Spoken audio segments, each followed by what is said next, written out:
Bamutia agri সাবডিভিশনের উদ্যোগে ধান চাষিদের নিয়ে একটি মত বিনিময় সভা অনুষ্ঠিত হয়েছে সোমবার। এই মত বিনিময় সভাতে উপস্থিত ছিলেন পশ্চিম ত্রিপুরা জেলা পরিষদের সভাধিপতি বলাই গোস্বামী, বামুটিয়া পঞ্চায়েত সমিতির চেয়ারম্যান দীপক সিংহ, বামুটিয়া ব্লকের বিডিও এগ্রি সুপারিনটেন্ডেন্ট রাজু রবি দাস এবং অন্যান্যরা। যে সমস্ত ধান চাষিরা এলাকাতে রয়েছেন সে সমস্ত ধান চাষিদের নিয়ে এদিনের এই মত বিনিময় সভা অনুষ্ঠিত হয়। এই ধান চাষিরা আগামী দিনে ধান উৎপাদন হওয়ার পর সরকারি ন্যায্য মূল্যে ধান বিক্রি করবেন, তাদের কাছ থেকে ধান ক্রয় করবে এফসিআই।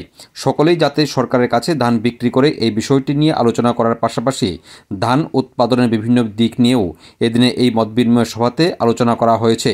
পাশাপাশি কৃষকদের বিভিন্ন সমস্যা সম্পর্কেও অবগত হয়েছেন আধিকারিকরা। এভাবে বাড়ি বাড়ি গিয়ে শুধু ধান কেনার কথা কেন বলবো? আমি মাননীয় মন্ত্রীর কাছে প্রস্তাব রেখেছিলাম, অফিসারদের কাছে প্রস্তাব রেখেছিলাম, সমস্ত ব্লকে ব্লকে আমাদের একটা অ্যাওয়ারনেস প্রোগ্রাম হোক। সামনে রবি ফসল, বালিও আমরা তুলব, ধানও আমরা কিনবো, কৃষকদের আরো অন্যান্য সুযোগ সুবিধা যেগুলি আমরা দিচ্ছি তাদের সঙ্গে একটা মত বিনিময় সভা হোক। আমরা সরকার থেকে পরিকল্পনা করছি, পরিকল্পনা করে কৃষকদের জন্য দেই, কিন্তু কৃষকদেরও তো বক্তব্য আছে, ওনাদের কাছ থেকে আমরা শুনবো।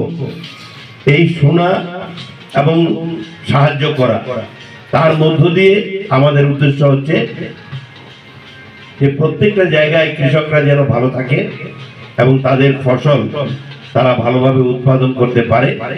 এই জন্য এরকম ভাবে আমি আরো বেশি লোক চেয়েছিলাম। সত্যি আমি খুশি না যেভাবে কৃষকদের আমি ভাবছিলাম যে সমস্ত কৃষকরা আসবে, শুনবে এবং দুপুরবেলা আপনাদের জন্য খাওয়া দাওয়ার একটা ব্যবস্থা থাকবে। সেইভাবে আমরা একটা অ্যাওয়ারনেস প্রোগ্রাম করব, আপনাদেরও শুনবো আমরা, আমাদেরকেও আপনারা শুনবেন। এইভাবে এই মত বিনিময়ের মধ্য দিয়ে আমরা কৃষিকে কিভাবে আমরা আরো এগিয়ে নিয়ে যেতে পারি, কৃষক ভাইদের ইনকাম আরো কিভাবে বাড়ানো যায়, এই ছিল আমাদের উদ্দেশ্য। এই জন্য সমস্ত ব্লককেই বলা হয়েছে এই প্রোগ্রাম করার জন্য। অনেকে এখানে ধান বিক্রি করে এবং ভালো পরিমাণে ধান বিক্রি হয়, কিন্তু এর আগে আমরা দেখেছি এই এলাকার যারা কৃষক প্রচুর পরিমাণে ধান চাষ করতেন।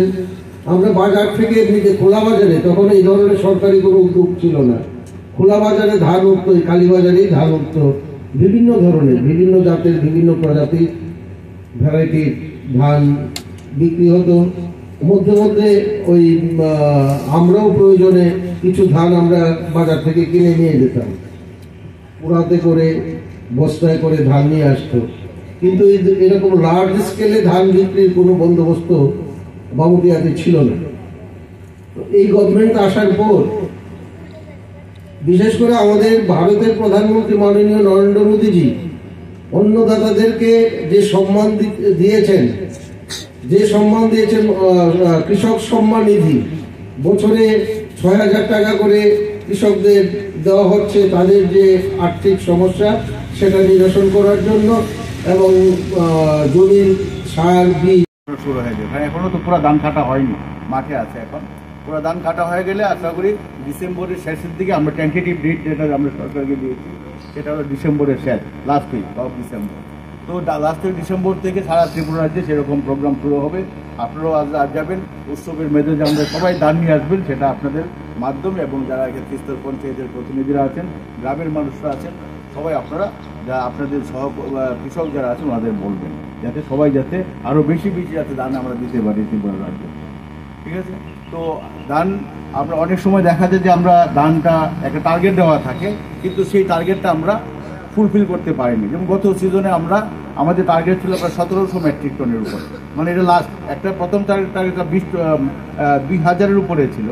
তারপর আমরা একটু কারশিট করে অনেক কৃষকদের সঙ্গে কথা বলে আমরা ১৭০০ মেট্রিক টন করেছিলাম, কিন্তু তা আমরা হয়নি। সারা ত্রিপুরা আমরা ওয়েস্ট ডিস্ট্রিক্টে মাত্র ১,২৭০ বা ৬৭ এরকম একটা মেট্রিক টন আমরা ধান ক্রয় করতে পেরেছিলাম। তো হয় কি তাহলে আসলে গভর্নমেন্ট অফ ইন্ডিয়া যখন এখানে মিনিস্ট্রি যে খাদ্য দপ্তর আমাদের মাধ্যমে যে টার্গেটটা দেই যে আমরা সারা ত্রিপুরা রাজ্যে এত মেট্রিক টন ধান এবার ক্রয় করবো, তো ওনারা গভর্নমেন্ট অফ ইন্ডিয়ার কাছে পাঠান প্রপোজাল টাকার জন্য, কারণ টাকাটা তো গভর্নমেন্ট অফ ইন্ডিয়া দেন, ঠিক আছে। তো আমরা যখন ক্রয় করতে পারলাম, বাকি টাকাটা যে থাকে তোর গভর্নমেন্ট আমরা টার্গেট নিয়েছে এত টাকা দিয়েছে আমরা এত, কিন্তু টাকা তো আমরা খরচ করতে পারিনি। পরের বছর কী হয়, সেই টাকাটা আমাদের হয়তো টাকা কমিয়ে দেয়, না হলে কিছু একটা হয় আমরা করতে পারি না বা বাকি থাকে। তো যাতে আমরা যত টাকা গভর্নমেন্ট অফ ইন্ডিয়ার থেকে পাই সেই টাকাটা যাতে পুরো টাকা আপনাদের কাছে যায়, কৃষকদের হাতে পৌঁছায়, সেই প্রচেষ্টা আপনাদের মাধ্যমে আপনারা করবেন।